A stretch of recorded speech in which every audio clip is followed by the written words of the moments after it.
भाई देखिए, जो कुछ अभी हुआ है पुरुषोत्तम श्री राम जी के पैदाइश के मौके से यकीनन कि खुश होना चाहिए देशवासियों को, और सभी उस पर खुश हैं।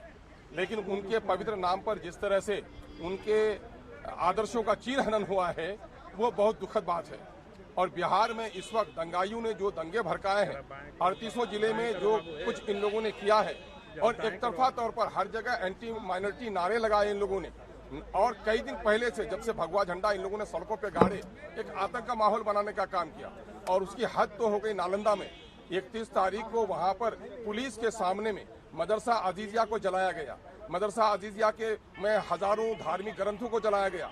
मुरारपुर में लहरी थाना के 10 कदम की दूरी पर, माने 10 मीटर की दूरी होगी वहां पर, और वहां पर मुरारपुर की मस्जिद का मीनारा तोड़ा गया और उस पर भगवा झंडे बांधे गए।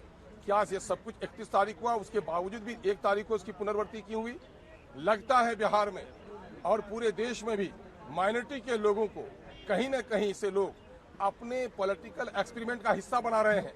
क्योंकि भाजपा ये समझती है कि माइनॉरिटी का खून बहाओगे तो सांप्रदायिक हिंदू वोट में हमारी एकजुटता आएगी, और यही वजह से उनके वो सारे संगठन, उनके पालतू संगठनों ने ये दंगा अंजाम दिया।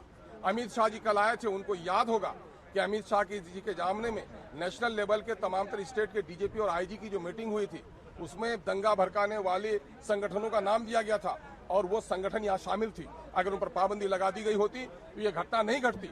लेकिन बिहार की वो सरकार, नीतीश जी और तेजस्वी की वो सरकार जो कहती है करप्शन और कम्युनलिज्म के बारे में जीरो टॉलरेंस की बात करती है, 31 तारीख को घटना हो गई तो क्या सरकार को होश के नाखून नहीं लेने चाहिए?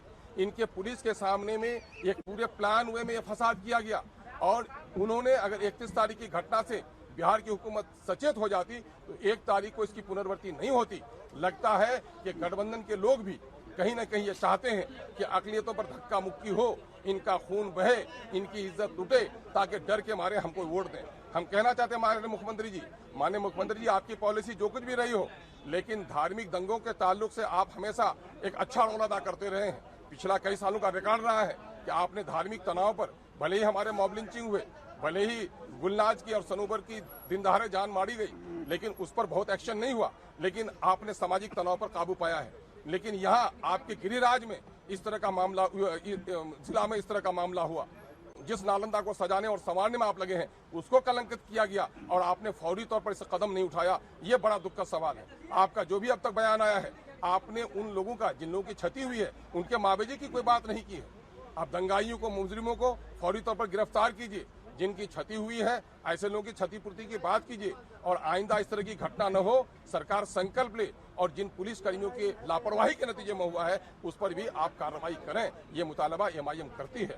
और आप दूसरे लोग हैं कुर्सी बचाने और कुर्सी पाने की बात करते हैं, एमआईएम इंसाफ की बात करती है, और बिहार की तरक्की इंसाफ पर हो सकती है। रेड कारपेट बिछाकर वेलकम कर रहे हैं, बाहर से कोई नहीं आ रहा है। क्या इन हालात में लोग आएंगे बाहर से?